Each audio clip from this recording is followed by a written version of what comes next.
로마서 2장 17절부터 24절인데요. 한 절씩 교독해서 읽습니다. 유대인이라 불리는 내가 율법을 의지하며 하나님을 자랑하며 율법의 교훈을 받아 하나님의 뜻을 알고 지극히 선한 것을 분간하며 맹인의 길을 인도하는 자요 어둠에 있는 자의 빛이요 율법에 있는 지식과 진리의 모본을 가진 자로서 어리석은 자의 교사요 어린아이의 선생이라고 스스로 믿으니 그러면 다른 사람을 가르치는 내가 내 자신은 가르치지 아니하느냐? 도둑질하지 말라 선포하는 내가 도둑질하느냐? 간음하지 말라 하는 내가 간음하느냐? 우상을 가증히 여기는 내가 신전 물건을 도둑질하느냐? 율법을 자랑하는 내가 율법을 범함으로 하나님을 욕되게 하느냐? 기록된 바와 같이 하나님의 이름이 너희 때문에 이방인 중에서 모독을 받는도다. 아멘. 자부심이라는 단어를 국어사전에 찾아보면 자신의 가치와 능력에 대해 스스로 당당하게 여기는 마음 이렇게 되어 있습니다. 그런 의미에서 자부심을 갖고 산다는 것은 자신의 삶에 긍정적인 힘으로 작용합니다. 그런데요, 잘못된 자부심이 있습니다. 이것은 자신의 삶에 힘이 되는 것이 아니라 자신도 모르는 사이에 병적인 교만에 빠지게 한다는 겁니다. 오늘 본문에 나오는 유대인들이 바로 그런 잘못된 자부심에 빠져 살던 사람들이었습니다. 그리고 그런 잘못된 긍지는 그들을 스스로 교만에 빠지게 해서 마침내 인류의 구원자이신 예수님을 십자가에 못 박게 했고 그들 스스로도 멸망에 빠지게 되었습니다. 사실 지금도 팔레스타인 지역에서 일어나는 분쟁의 원인은 극단적인 행동을 하는 이슬람 근본주의자들 때문입니다. 그러나 거기에 맞서는 유대인들의 잘못된 자부심 때문에도 지금 그 동네 전쟁이 끊이지 않는 겁니다. 앞서 2주간에 걸쳐 우리는 복음이 필요한 사람들을 두 부류로 나누어서 설명했습니다. 첫 번째는 하나님을 떠나 있어서 죄악된 삶을 살 수밖에 없는 사람들이었습니다. 그들은 헛된 사람의 영광을 위해서 살아가다 결국은 영원한 지옥 경보를 받게 되는 사람들이었죠. 두 번째는요, 나름대로는 좀 선하게 산다고 하는 사람들입니다. 이 사람들은 인생을 막 사는 사람들보다 낫지만 역시 하나님의 진노의 대상입니다. 왜냐하면 그런 사람들이 가장 쉽게 자주 범하는 죄가 판단하는 죄이기 때문입니다. 그러나 성경은 남을 판단하는 것도 죄이며 이 판단의 죄에 대해 하나님은 진노하신다는 것을 그들은 모르는 것이죠. 이제 오늘 본문을 통해 살펴보려는 세 번째 부류의 사람들은 종교적인 행위, 어떤 형식들의 자부심을 갖고 살아가는 사람들이에요. 이런 사람들 역시 잘못된 자부심에 사로잡혀 살다가 결국은 스스로를 멸망에 빠뜨리는 사람들입니다. 하나님을 향한 믿음과 그의 믿음에 따른 선한 행위가 아니라 그저 나는 지금 예배 잘 드리고 있다. 그저 나는 교회에서 봉사 많이 하고 있다. 그저 나는 하나님 앞에 헌금 열심히 하고 있다. 그런 행위에 붙들려 사는 사람인 겁니다. 근데 오늘 본문에서 사도 바울은 이런 사람들에게도 하나님의 진노가 임하고 그들에게도 복음이 필요하다라고 말씀하는 거예요. 오늘 본문에 언급되는 유대인들이 대표적인 사람들인데요. 이 사람들은 잘못된 자부심 때문에 자기들 스스로가 자기들은 하나님 나라 백성이라고 생각을 하는 겁니다. 여러분 원래 유대인, Jewish, 이 유대인은 어떤 사람들이냐면 아브라함의 손자였던 야곱이 낳은 12아들들 중에요. 특히 유다의 후손들을 말합니다. 야곱이 12아들이 있죠.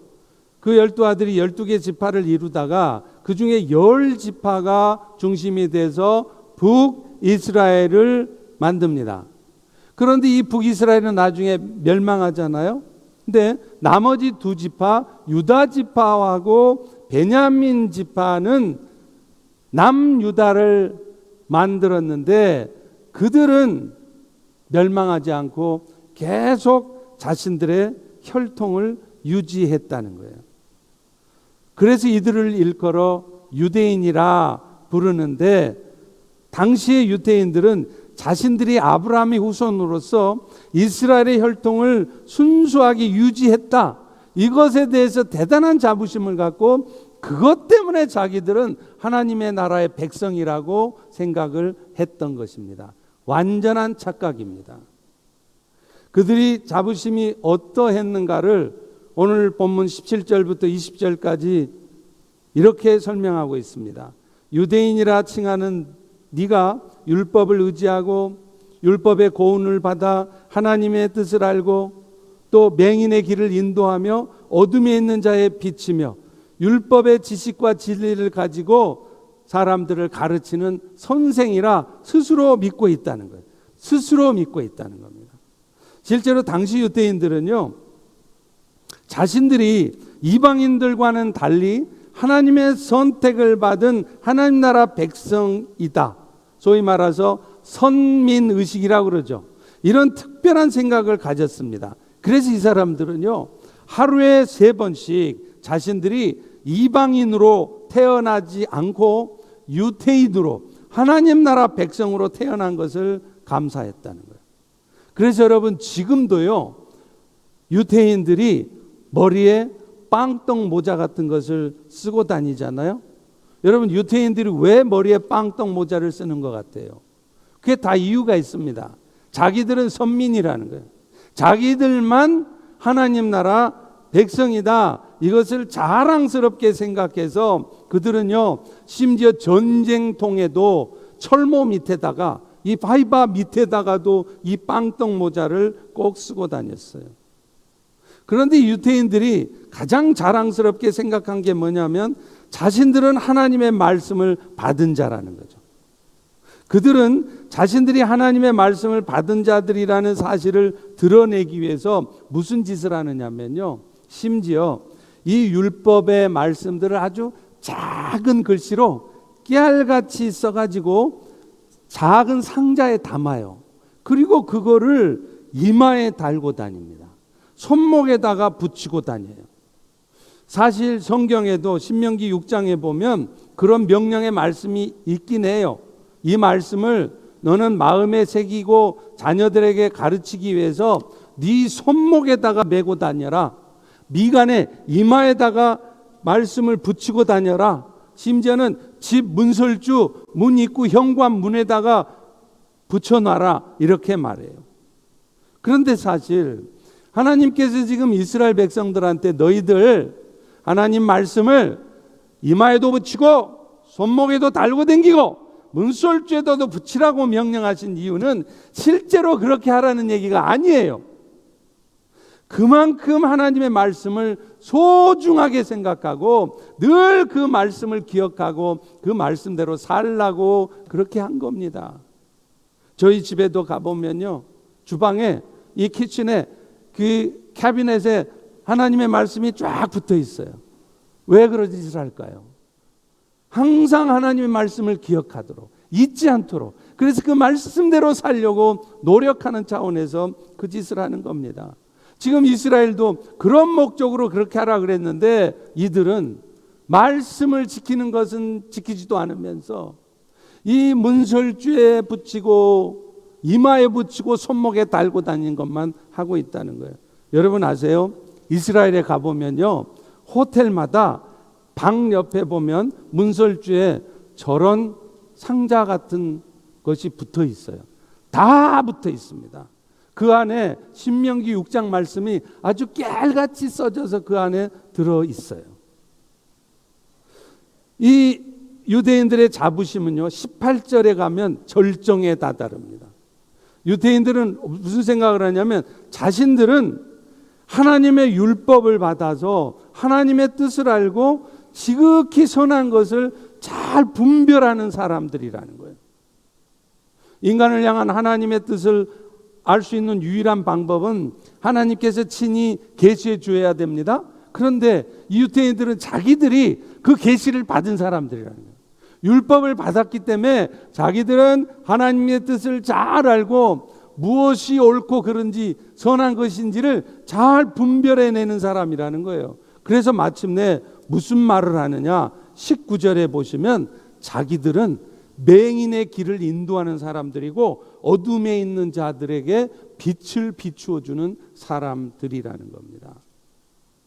그런데 오늘 본문에 보면요, 사도 바울은 이렇게 자기들 스스로 잘못된 자부심에 사로잡혀서 자기들만이 의로운 백성, 자기들만이 온전한 하나님의 백성인 양 그것을 자랑하고 드러내려고 하는 이 유대인들에게 신랄하게 비판을 합니다. 사도 바울은 하나님의 진노의 대상인 유대인들의 모습을 이렇게 지적해요. 21절에 보실래요? 그런데 다른 사람을 가르친다고 하는 너희들이 왜 너희 자신들은 가르치지 않느냐? 도둑질하지 말라, 거짓말하지 말라, 너희들 수도 없이 말하지. 다른 사람한테 그렇게 가르치지. 그런데 너희들은 왜 도둑질하고 있니? 이렇게 말하는 거예요. 실제 당시 유대인들은요, 자신들이 하나님의 말씀을 가진 것을 굉장히 자랑스럽게 여겼습니다. 그런데 정작 자기들은 그 말씀대로 안 살아요. 거짓말하지 말라, 도둑질하지 말라 해놓고서는 자기들은 도둑질을 해요. 여러분, 유대인 하면 제일 먼저 떠오르는 직업이 뭐죠? 유대인들이 제일 많이 하는 직업, 성경에도 오늘날에도 뭐죠? 고리대금업. 돈 없고 가난한 사람들 속여가지고 돈 빌려주고서 이자를 아주 높게 받아서 아주 돈 없는 사람들의 돈을 갈취하는 이 나쁜 놈들이 바로 그 사람들 아니에요? 그 대표적인 예가 셰익스피어의 베니스 상인에 보면 샤일록이라는 인물이 나오죠. 그 샤일록이라는 사람이 고리대금업 한 사람이거든요. 아주 나쁜 사람이거든요. 이 사람이 유대인입니다. 사실 오늘날 미국에서도요, 총기 사고 때문에 1년에 몇 명이 죽는지 아십니까? 전쟁도 없는 이 나라에 총기 사고로 1년에 3만 명이 죽습니다. 마치 미국이 지금 전쟁을 치르고 있는 거고 하나도 다를 바 없어요. 전쟁 나도 몇천 명밖에 안 죽어요. 근데 3만 명이 죽어요, 총기 때문에. 그런데 문제는 아직도 총기 규제법을 통과시키지 못한다는 거예요.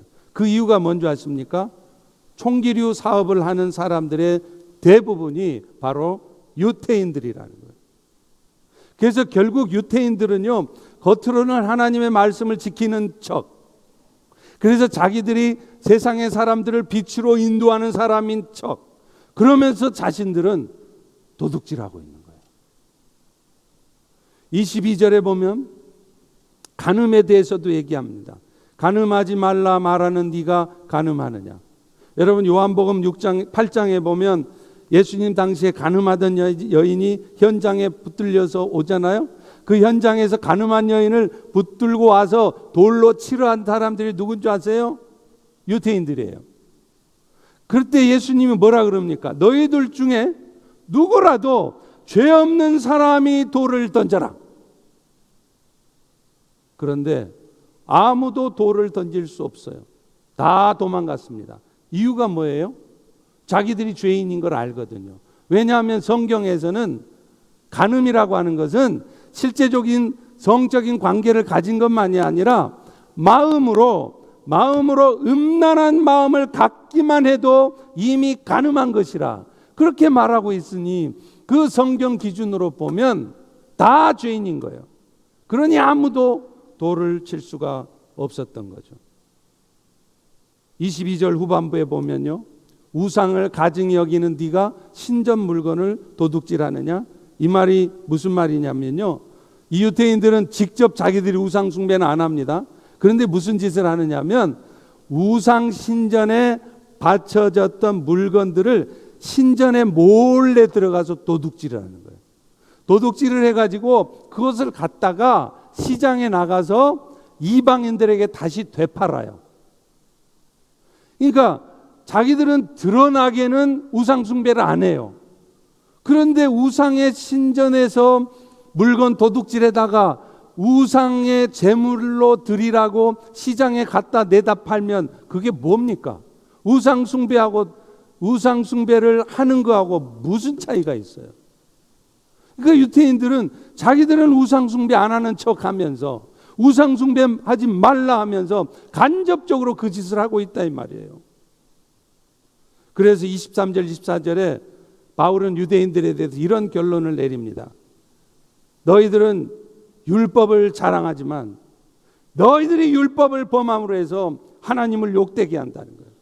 그래서 하나님의 이름이 너희 때문에 이방인 중에 모독을 받게 하지 않느냐, 이렇게 얘기를 한다는 것입니다.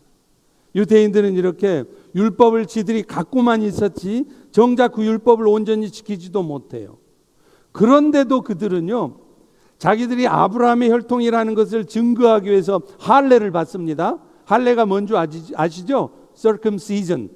남성들의 그 성기의 끝에 불필요한 부분을 잘라내는 게 할례잖아요. circumcision이라잖아요. 요즘 말로 하면 뭐죠? 포경수술.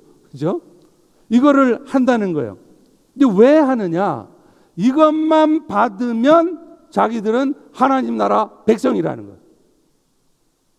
그런데 바울은 아니라는 겁니다. 니들이 아무리 할례를 받아도 그것이 너희들이 하나님 나라 백성, 구원 백성의 증거가 될 수 없다는 겁니다. 여러분, 사실 아브라함만 봐도요, 아브라함이 할례를 받았기 때문에 하나님 나라 백성 됐습니까? 아닙니다. 아브라함은 창세기 17장 11절에 보면 하나님으로부터 할례 명령을 받아요. 그리고 실제 할례를 합니다.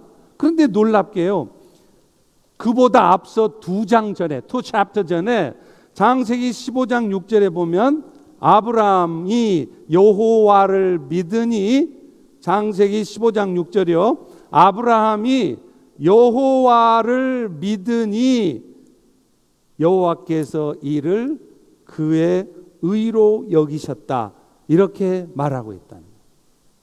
다시 말하면 아브라함은 할례를 받기 이전에, 할례 안 받아도 이미 하나님 앞에 의로운 자로 인정돼서 하나님 백성이 됐단 말이에요.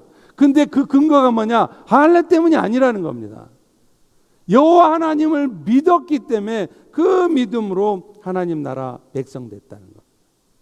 여러분, 오늘날 우리 성도들이 받는 세례도 마찬가지예요. 구약의 할례가 마치 오늘날 신약시대에 사는 여러분들이 세례 받는 거하고 비슷한데요, 여러분, 세례가 여러분의 구원을 보증해 줍니까? 여러분, 세례만 받으면 다 구원받은 자 돼요? 천만의 말씀이에요. 세례라는 것은 이미 구원을 받은 자가 자신이 구원받은 사람인 것을 여러 회중 앞에서 공표하고, 진짜 중요한 건 뭐냐? 이제는 내가 구원받은 자이기 때문에 세상을 이전처럼 살지 않겠습니다. 이제는 내 욕심대로, 내 뜻대로, 내 마음대로 인생을 살았다면 이제는 내가 세례를 받아서 하나님 나라 백성이 됐으니 이제부터는 하나님을 위하여, 나를 위해 생명을 버리신 예수님을 위해 살겠습니다. 그걸 여러 회중 앞에서 공표하는 게 세례예요. 그렇기 때문에 여러분이 예수를 믿어요. 십자가의 은혜를 믿어요. 근데 시간이 없어서 세례를 못 받았어요. 여러분의 아버지가, 여러분의 할아버지가 시간이 없어서 세례를 못 받았어. 그러면 그 양반은 천국 못 갑니까? No. 가십니다. 예수 그리스도의 십자가의 은혜를 믿기만 하면 가요. 반대로 세례는 받았어요. 침례도 받고 세례도 받고, 그런데 정작 마음의 할례를 받지 못해서 예수님의 십자가의 은혜를 믿지 못해요.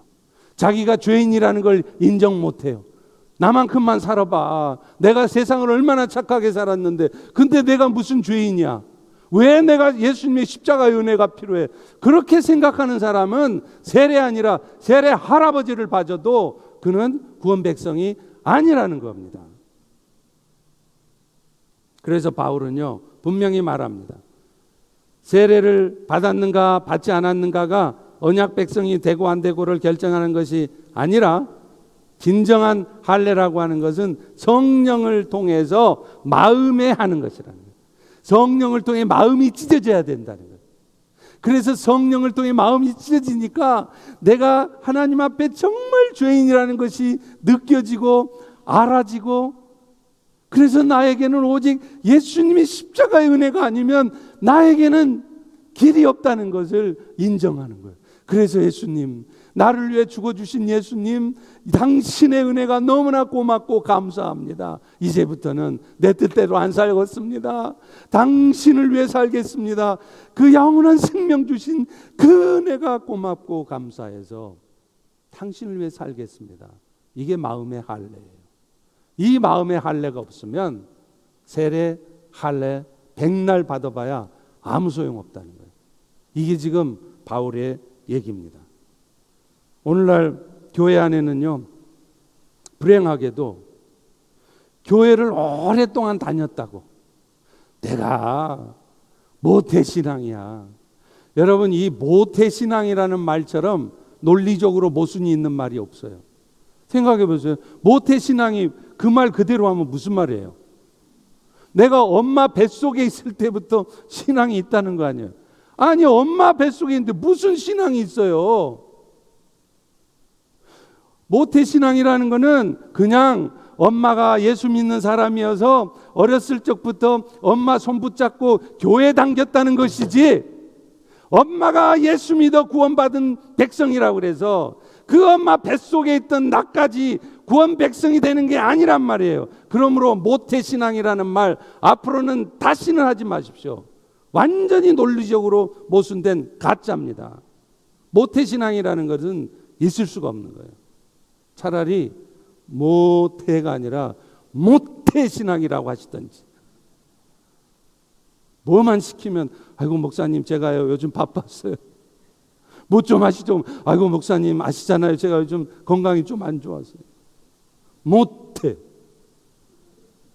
모태신앙이지 모태신앙은 없습니다. 그럴 수가 없는 거예요. 그런데 안타깝게도 엄마 때부터 자손 대대로 4대 5대 예수 믿는다고, 심지어는 혹은 세상적인 지위를 갖고 있다는 이유로 구원의 확신도 없이 세례를 주고 중직자가 되고. 그러나 여러분, 그런 것들이 내가 오랫동안 교회 생활했다? 내가 엄마 때부터 40년 동안 교회 다녔다? 예배 드렸다? 내가 장로 아들이고 목사 아들이다? 선교사 아들이다? 우리 집안이 대대로 4대 5대째 신앙의 집안이다? 그것이 여러분의 구원을 보장해 주지 않습니다.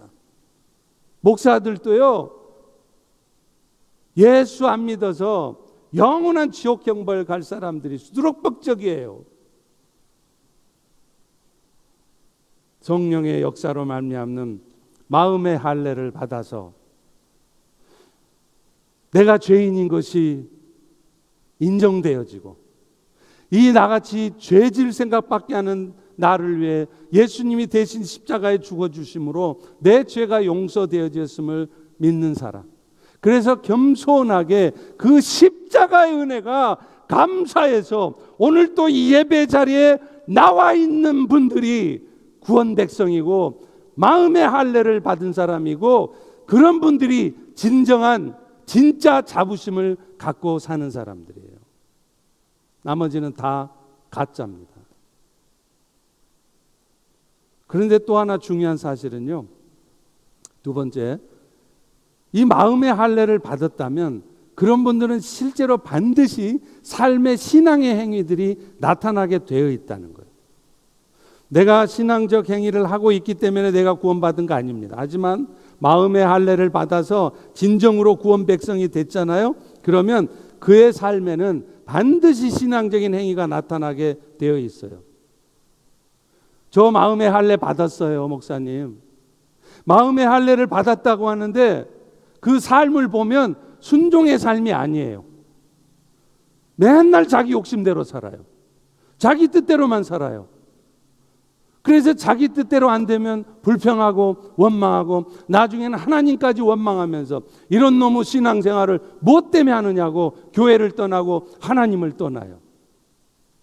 그런데 여러분이 정말로 마음의 할례를 받은 사람입니까? 그러면 여러분 인생에 무슨 일이 터져도 여러분이 정말 간절히 원하고 바라고 소망하는 것들이 이루어지지 않아도 그것 때문에 하나님을 원망하고 하나님을 떠나고 교회를 떠나고 어둠에 사로잡혀 살지 않습니다. 마음의 할례를 받으면 반드시 구원의 은혜에 감사하기에 주님, 이제부터 내 삶은 더 이상 내 것이 아닙니다. 예수님께서 핏값을 지불하고 나를 사주셨는데 어찌 내 욕심대로 살겠습니까? 이제는 당신 뜻대로 살겠습니다. 말씀대로 살겠습니다. 순종의 삶을 살게 돼 있다는 거예요.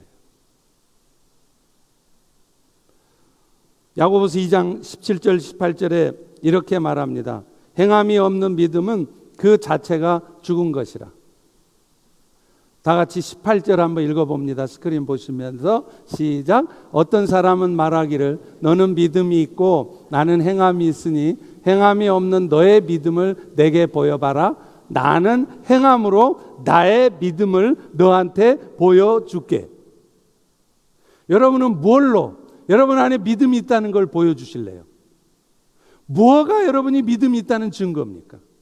무엇이 여러분이 구원 백성이 되어서 죽어도 천국 간다는 증거가 됩니까? 여러분의 순종의 삶이 증거품이 돼야 된다는 거예요. 그게 없으면 여러분 확신 못합니다. 오늘 죽어 당장 천국 가지 못할 수 있습니다. 가짜 믿음이었을 수 있어요. 그리고 놀라운 사실은요, 오늘날 우리의 삶에도 왜 하나님의 기적 같은 능력이 나타나지 않느냐? 사실은 내가 믿음에 따른 순종의 삶을 살지 않기 때문이에요. 우리는 그럽니다. 뭐 유튜브를 보거나 이런 집회 때 간증하는 사람들 간증을 들으면 와, 기가 막히네. It's amazing. Awesome. 그런데 문제는 자기 삶에는 그 어메이징한, 아스만 일이 안 일어나요. 미러클이 안 일어나요. 이유가 뭔지 아십니까? 믿음에 따른 순종이 없기 때문에 그래요. 말만 예수 믿지 결국에는 내 삶을 그분께 전격적으로 맡기고 그분을 전격적으로 절대적으로 신뢰하기 때문에 오늘도 내 마음에 안 들어도 내가 부담이 될 것 같아도 염려스러운 게 좀 있어도 하나님의 말씀대로 순종할 때 하나님의 살아역사심이 나타나는 겁니다. 사실 영적 전투와도 같은 세상에서 승리하는 삶을 살 수 있으려면요, 가장 먼저 여러분에게 필요한 것은 실력이 아니에요. 세상 준비가 아니에요. 하나님의 능력으로 덧입혀져 있어야 합니다. 그래서 고린도후서 10장 4절도 이런 말씀을 하잖아요. 우리의 싸우는 무기는 육신에 속한 게 아니라는 거예요. 우리의 weapon, 무기가 뭐냐? The weapons of the world. 세상의 무기가 아니라는 거예요. 반대로 우리의 싸우는 무기는 어떤 견고한 진도 무너뜨리는 하나님의 능력, divine power라는 거예요. 여기서 말하는 견고한 진이 뭘까요? 절대로 무너지지 않을 것 같은 사람의 고집, 절대로 바뀌어지지 않을 것 같은 상황을 말해요. 실제로 그렇지 않습니까? 제가 보기에도요, 졸지 마시고, 지금 제가 보기에도 여러분 중에도 지금 여러분 주변에 저 인간은 도대체 언제 변할 거야? 저 인간은 왜 저렇게 고집스러워? 저놈의 고집은 하나님이 와도 못 꺾을겨. 그런 고집스러운 인간이 있죠. 그 인간 때문에 많이 지금 속상하고 힘드시죠. 그 견고한 진이라는 게 그거예요. 저도 보면요, 목회하면서 또 살아가면서 보면 진짜 고집스러운 분들이 있더라고요. 아니 어떻게 저렇게 고집스러울까? 아무리 말해도 안 들어요. 아무리 인생에 어려운 일이 와도 정신 안 차려요. 고집스럽게 그 어둠의 길을 갑니다. 그것뿐입니까? 내가 보기에도 도저히 이 상황은 바뀔 게 없는 거예요. 이거 죽었다 깨나도 안 바뀐다. 이 상황은 계속 갈 거다. 그런 상황들이 여러분 인생에도 있죠. 그런 사람 앞에 서면, 그런 상황에 처하게 되면 우리는 그야말로 앞이 깜깜하다는 말을 하게 돼 있어요. 그런데요, 사실은 우리 안에 이런 고집스러운 사람들 혹은 이 정말 난공불락의 요새와 같은 이 상황들을 이겨낼 놀라운 능력이 이미 여러분 안에 베풀어져 있다는 겁니다. 할렐루야, 할렐루야. 하나도 안 놀라시죠? 왜 그런 줄 아세요? 내가 경험을 못 해보니까.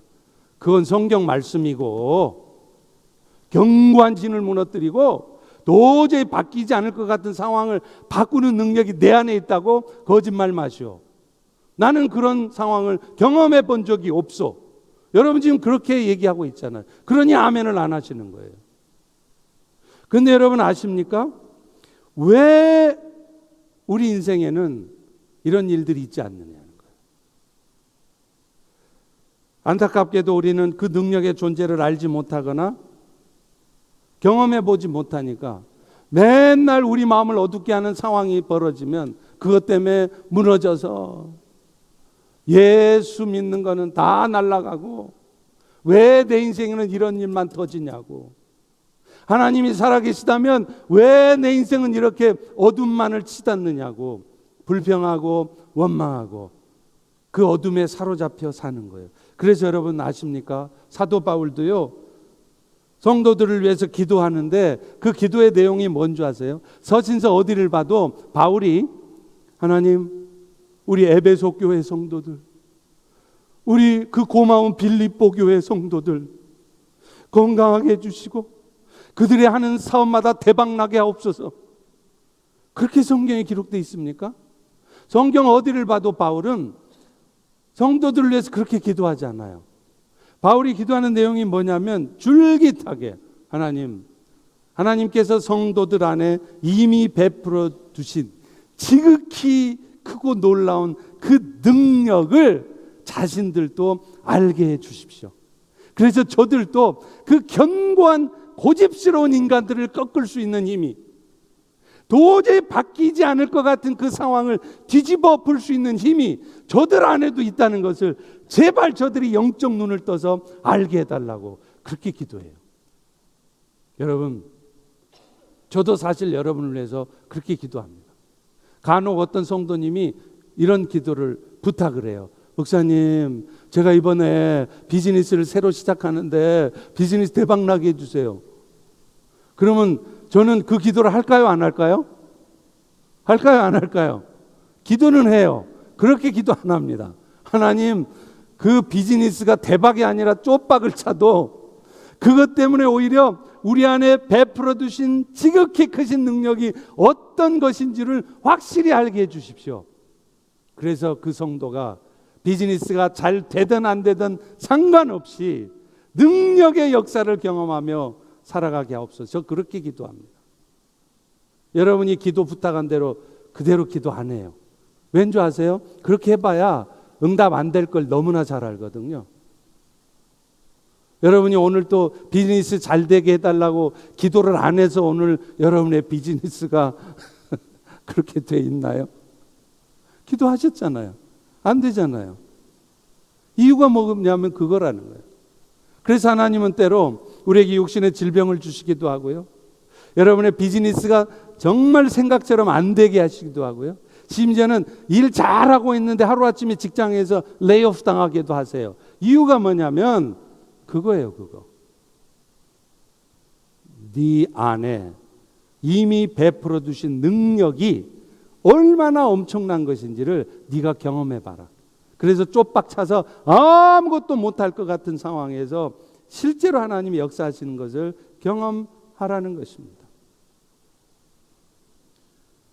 그런데 도대체 무슨 이유로 그런 능력의 역사가 우리 삶에는 나타나지 않을까요? 내 생각에는 하나님께서 살아계시다면 지금 당장 나타나셔서 멋지게 저 교만한 인간의 코를 납작하게 만들어 주셨으면 좋겠건만 하나님은 그렇게 안 하세요. 오히려 하나님 믿고 배짱 땅땅 튀긴 내 말이 부끄러워질 정도로 가만히 계십니다. 오히려 더 안 되게 하시고 더 절박한 상황, 더 힘든 상황이 오게도 하세요. 그렇다면 도대체 오늘 말씀은 뭐란 말입니까? 모든 이론을 무너뜨리고 모든 견고한 진을 무너뜨리는 하나님의 능력이 내 안에 있다는 말은 거짓말입니까? 아니라는 거예요. 그 답이 어디에 나온지 아세요? 고린도후서 10장 6절입니다. 너희 복종이, 다 같이 한번 읽습니다. 시작. 너희 복종이 온전하게 될 때에 모든 복종하지 않는 것을 벌하려고 준비하는 중에 있노라. 하나님을 대적하고 하나님의 뜻대로 살려고 하는 사람들, 괴롭히고 힘들게 하는 사람들, 하나님의 역사를 가로막는 악한 영들에 의해 생겨진 상황들, 하나님께서 한 방에 손보실 수 있다는 거예요. 하나님이 여러분의 고통과 상황을 몰라서가 아니란 말이에요. 하나님이 능력이 없어서가 아니란 말이에요. 기다리고 있는 거예요. 뭘 기다리는 거예요? 내 복종이 온전해질 때까지 하나님은 기다리고 있는 겁니다.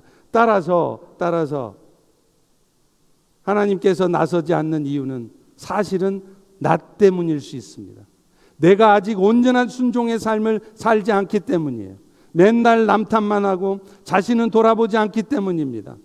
그런데 내가 내 자신을 먼저 돌아보며 내 순종을 온전하게 하고 있으면 하나님은요, 언제라도 나타나셔서 하나님의 뜻을 따라 살아가는 여러분을 힘들게 하는 어떤 고집스러운 인간도 한 방에 끝내십니다. 여러분 삶을 어둡게 만들고 힘들게 하는 그 모든 상황을 한 방에 풀어내신다는 거예요. 어떨 때라고요?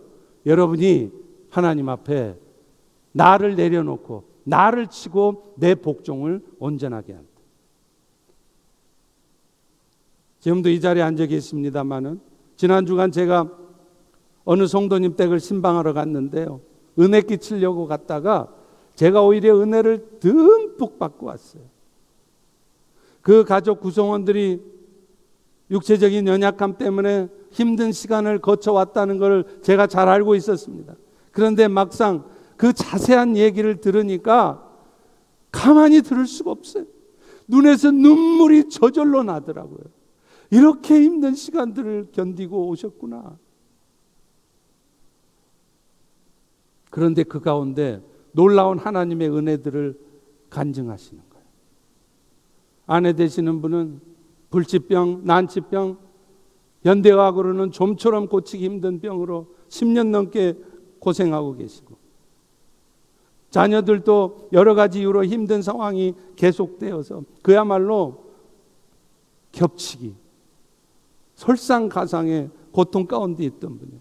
그 중에 정말 견디기 힘든 것은 아드님이 너무 심각한 우울증이 와서 온통 소리를 지르면서 발악을 하고 폭력적으로 행동을 하니까 이웃 사람들이 경찰에 고발을 해서 경찰이 수십 번을 오고 폴리스 스테이션에 가서 여러 번 진술서를 써야 하고 이하래 가고, 그 부모의 마음이 얼마나 무너지겠습니까? 하나님, 내가 예수를 믿고 사는데 내가 뭔 잘못이 있어서 내 인생에는 이런 고통만 지속됩니까? 여러분, 하나님 원망하지 않으시겠습니까? 저라면 그럴 것 같아요. 그런데 그 아들이 막 발악을 하니까 이 아빠 되시는 분이 군대에서 배웠던 무술을 써먹었대요. 군대에서 무술을 배울 때는 북한군 적군 죽이라고 써먹은 배운 무술을 자기 아들을 결박하는 데 쓰게 될 줄은 몰랐다는 거예요. 그렇게 그 아들을 팍 제어를 하는데 하나님의 음성이 들렸겠죠. 너 왜 이런 상황이 있는 줄 아니? 너 때문이야. 너 때문이야. 그 생각이 들자 아들이 원망스럽고 그 모든 상황들이 원망스러운 게 아니라 이게 다 나 때문이구나. 내가 나를 쳐서 복종시키지 않아서 이렇구나 하고 하나님 앞에 고백하며 회개하며 나를 하나님 앞에 복종시키니까 그렇게 발악을 하던 아들이 잠잠해지더라는 거예요. 그리고 그 이후부터 애가 점점점 그런 발악하는, 그런 발작하는 상황들이 생기지 않더라는 거예요. 여러분, 이 말씀이 꼭 그 말씀 아닙니까? 그것뿐이 아닙니다. 그렇게 몇 년을 지내다 보니까 회사에 출근했다가도 이하를 가야 되고 경찰서를 가야 되고 그 업무에 충실할 수 있겠어요? 그 업무를 제대로 했겠어요? 그러니 맨날 걱정인 거예요. 이러다가 내가 언젠가는 쫓겨나고 말지. 그런데 놀랍게도 쫓겨나지 않으면 다행인 그 직장에서 오히려 승진을 시켜주더라는 거예요. 국가에서 주는 상을 받게 만드시고, 자기가 뭘 잘했다고, 업무에도 충실하지 않은 자기를 쫓겨내는 게 아니라 승진을 시켜주신다는 거예요. 그러니 자기 인생에는 오직 하나님의 은혜가 아니면 나는 살아갈 수가 없습니다. 그 고백을 하지 않겠습니까? 제가 주일날만 되면 예배 끝나고 이렇게 쭉 보거든요. 보면은 오이코스들이 옹기종기 앉아서 대화도 나누고 이렇게 모임들을 갖더라고요. 근데 그분이 최근에 목자가 되셨는데 그분 오이코스는 정말 분위기가 좋아요. 얼마나 은혜가 넘치는지. 야, 저놈 오이코스는 아니고 하여튼 저 오이코스는 왜 이렇게 은혜가 넘치는 거야? 가만 봤더니 그 목자 자신이 그 고통스러운 상황 속에서 그 고통을 통과하면서 자기를 하나님 앞에 복종시킬 때 하나님이 부어주신 은혜를 경험했기에 그 은혜를 나누니까 그 모든 목원들이, 그 구성원들이 은혜 가운데 들어가는 거예요. 사랑하는 성도 여러분, 바울이 자랑하고 싶은 것이 하나 있는데 그게 뭐냐면 자신은 날마다 죽는다는 것이었대요. 여러분, 날마다 죽어야 돼요.